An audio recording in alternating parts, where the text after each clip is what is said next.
সুবিচারের দাবি নিয়ে। আমাদের পৃথিবী ধ্বংস হয়ে যাচ্ছে, জলবায়ু সুবিচার আমরা চাই, সেজন্য আজকে আমরা এসেছি আমাদের দাবি জানাতে।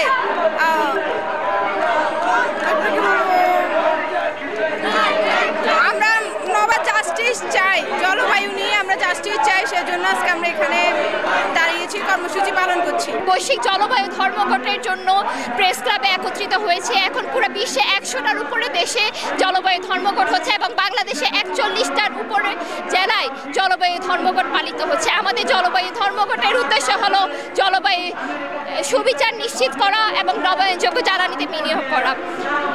আমাদের যে বাংলাদেশ সরকারের যে বিদ্যুৎ ও জ্বালানি বিষয়ক মহাপরিকল্পনা আছে IPMP, সেই মহাপরিকল্পনাতে যে মিথ্যা সলিউশনের কথা বলা হয়েছে অ্যামোনিয়া এবং হাইড্রোজেনের, সেগুলোকে বাদ দিয়ে আমরা চাই এই মহাপরিকল্পনাটা সংশোধন করা হোক এবং সংশোধন করে সেখানে নবায়নযোগ্য জ্বালানির উপর গুরুত্ব আরোপ করা হোক।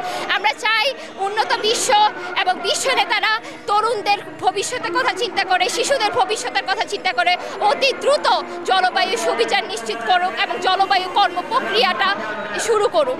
আমরা চাই আমাদের যে উপকূলের মানুষ, আমাদের যে পাহাড়ের মানুষ, আমাদের যে উত্তরের মানুষ, দক্ষিণের মানুষ, মধুপুরের মানুষ, ভাওয়ালের মানুষ, যারা কিনা জলবায়ু সংকটের কারণে বিপর্যস্ত, তাদের জন্য সুবিচার নিশ্চিত হোক, তাদের জীবনমান উন্নয়নের জন্য উন্নত বিশ্ব অর্থায়ন নিশ্চিত করার এবং জলবায়ু সংকটের কারণে তারা যে ক্ষতিগ্রস্ত হচ্ছে তাদের জন্য সেই ক্ষয়ক্ষতির ক্ষতিপূরণ নিশ্চিত করা হোক এবং ন্যায্যতা, সাম্য এবং সুবিচার নিশ্চিত করা হোক। ধন্যবাদ। আমরা আজ একত্রিত হয়েছি জলবায়ু ন্যায্যতার জন্য। আমরা জাতীয় প্রেস ক্লাবের সামনে থেকে বিশ্ব মোড়লদের বলে দিতে চাই, আপনারা বারবার যে মিথ্যা প্রতিশ্রুতি দিচ্ছেন, বারবার যে জলবায়ু অর্থায়নের কথা বলে যে মিথ্যা প্রতিশ্রুতি, যে ফলস প্রমিস করছেন, সেই ফলস প্রমিস বাদ দিয়ে যেন জলবায়ু অর্থায়ন দিতে হবে, জলবায়ু তহবিল বাস্তবায়ন করতে হবে, লস অ্যান্ড ড্যামেজ ফান্ডকে বাস্তবায়ন করতে হবে।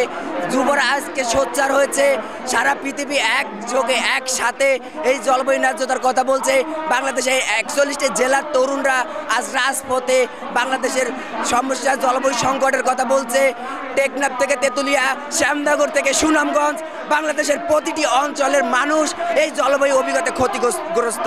বাংলাদেশের প্রতিটি অঞ্চল, কোথাও খরা, কোথাও বন্যা, কোথাও নদী ভাঙন, কোথাও অকাল বন্যার মতো জলবায়ু অভিঘাতে ক্ষতিগ্রস্ত। আমরা এই ক্ষতির দায় কেন নিব? আমরা কোনোভাবেই দায়ী নই। বিশ্ব যে ক্ষতিগ্রস্ত রাষ্ট্র, যারা এর জন্য দায়ী, তারা আমাদের ন্যায্য হিস্সা পূরণ করবে, তারা জলবায়ু অর্থায়ন করবে। জলবায়ু অর্থায়নের মাধ্যমে জলবায়ু ন্যায্যতা এবং জলবায়ু শান্তি প্রতিষ্ঠা করবে।